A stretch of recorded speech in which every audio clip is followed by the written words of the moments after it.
બનાસકાંઠા, ગાંધીનગર અને સુરતમાં ગરમીનું યલો એલર્ટ અપાયું, તો અમદાવાદ, પાટણ અને આણંદમાં પણ હીટવેવની સાથે યલો એલર્ટ આપવામાં આવ્યું છે. પશ્ચિમી પવનો ફૂંકાતા ગરમીનો પારો હજુ પણ ઉચકાશે. આગામી 4 દિવસો સુધી વાતાવરણમાં કોઈ પણ પ્રકારનું ફેરફાર નહીં થાય, એટલે ગુજરાતવાસીઓએ આ આકરી ગરમી સહન કરવી પડશે. સૌરાષ્ટ્ર અને કચ્છમાં ગરમીનું ઓરેન્જ એલર્ટ આપવામાં આવ્યું છે. अधिकतम तापमान है, इसमें अगले 4 दिन तक कोई बड़ा बदलाव नहीं रहेगा, ऐसा स्थिति बनी रहेगी. उसके आगे 2 से 3 डिग्री सेंटीग्रेड टेम्परेचर फॉल होगी और कुछ हिस्सों में जो अधिकतम तापमान है 41 से लेकर 45 डिग्री सेंटीग्रेड तक अगले 4 दिन तक कुछ हिस्सों में रहने का संभावना, कुछ स्थानों पर रहने का संभावना रहेगा. और आज हीटवेव वार्निंग दिया है 11 से 14 मई तक 4 दिन के लिए. अभी अगले 3 दिन के लिए सौराष्ट्र कच्छ में ऑरेंज वार्निंग दिया गया है, कच्छ डिस्ट्रिक्ट और सुरेंद्रनगर डिस्ट्रिक्ट के लिए.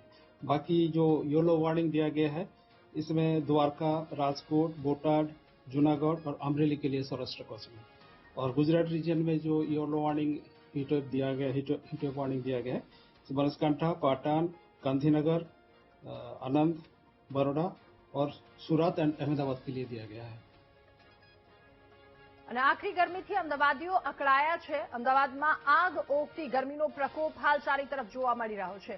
શહેરમાં 44 ડિગ્રીને પાર તાપમાન પહોંચ્યું. કાળઝાળ ગરમીથી શહેરના રસ્તાઓ સુમસામ ભાસી રહ્યા છે.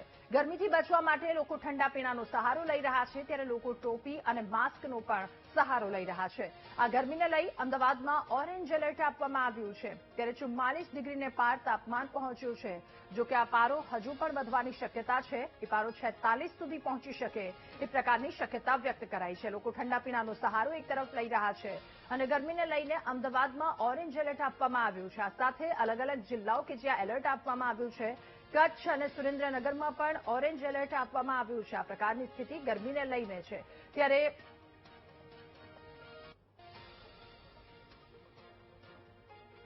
ગરમીનો પારો 43 થી 45 ડિગ્રી સુધી છે તે પહોંચી રહ્યો છે. હવામાન વિભાગ દ્વારા એક અઠવાડિયા સુધી અમદાવાદની અંદર ઓરેન્જ એલર્ટ છે તે આપવામાં આવ્યું છે. ત્યારે બપોરના સમયે જે 43 ડિગ્રી તાપમાન થઈ રહ્યું છે, જેને કારણે લોકો જે બહાર નીકળી રહ્યા છે ને તે ઠંડક અને ડિહાઇડ્રેશનથી બચવા માટે લીંબુ પાણી જે છે તેનો સહારો છે તે લેતા જોવા મળે છે. દ્રશ્યો તમને બતાવી રહ્યા છે કે આ યુનિવર્સિટી રોડ ઉપરના દ્રશ્યો છે. લોકો ડિહાઇડ્રેશનથી બચવા માટે લીંબુ પાણીની મદદ છે તે લઈ રહ્યા છે. આપણી સાથે જે શહેરીજનો છે તેમની સાથે વાત કરશું. બેન, કેવી ગરમી પડે છે અત્યારે? બહુ જ ગરમી છે અત્યારે, એકદમ બહાર નીકળવા જેવું જ નથી બિલકુલ. બપોરના સમયે બહાર નીકળવું પડે તો એટલે બધું નાની લીંબુ પાણીની હા એ જ. અત્યારે અમે આખી યુનિવર્સિટી ફરવા આવ્યા હતા, એટલે કોલેજમાં એડમિશન લેવો હતો ને, તો અમે ફરવા આવ્યા હતા, તો એટલી ગરમી છે પૂછો. જે દ્રશ્યો સામે આવી રહ્યા છે કે લોકો લીંબુ પાણીની. બેન, કેવી ગરમી અત્યારે? बहुत ज़्यादा है यहाँ का टेम्परेचर. एक्चुअली गर्मी में निकलने के पहले 2 बार तो सोचना पड़े कि हम लोग बाहर जाए या ना जाए.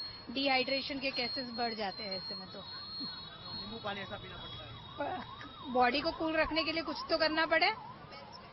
જે દ્રશ્યો સામે આવી રહ્યા છે, લોકો છે તે લીંબુ પાણીની મજા છે તે લઈ રહ્યા છે. ખાસ કરીને એક તરફ ગરમી સતત વધી રહી છે. કેવી ગરમી, અને અત્યારે બપોરના ટાઈમે બહાર નીકળવું પડે? ગરમી યાર બહુ વધારે છે. 40 ડિગ્રી ઉપર કાલ બી તાપમાન 43-3 વાગે પહોંચી ગયું હતું અને બહુ જ લૂ જેવું લાગી રહ્યું છે. બહુ જ આ તારે એટલે અમે સિકંજી પી રહ્યા છીએ. ઠંડક મળશે આનાથી? હા, ઠંડક મળી રહી છે.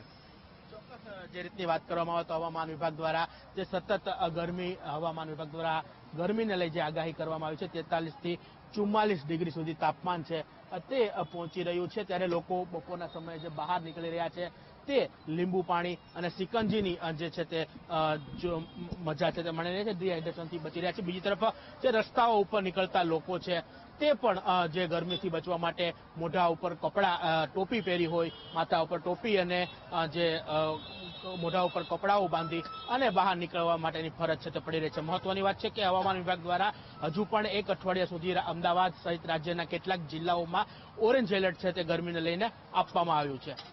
કેમેરામેન પરેશ રાજપૂત સાથે શુભમ ભટ્ટ, વીટીવી ન્યૂઝ, અમદાવાદ.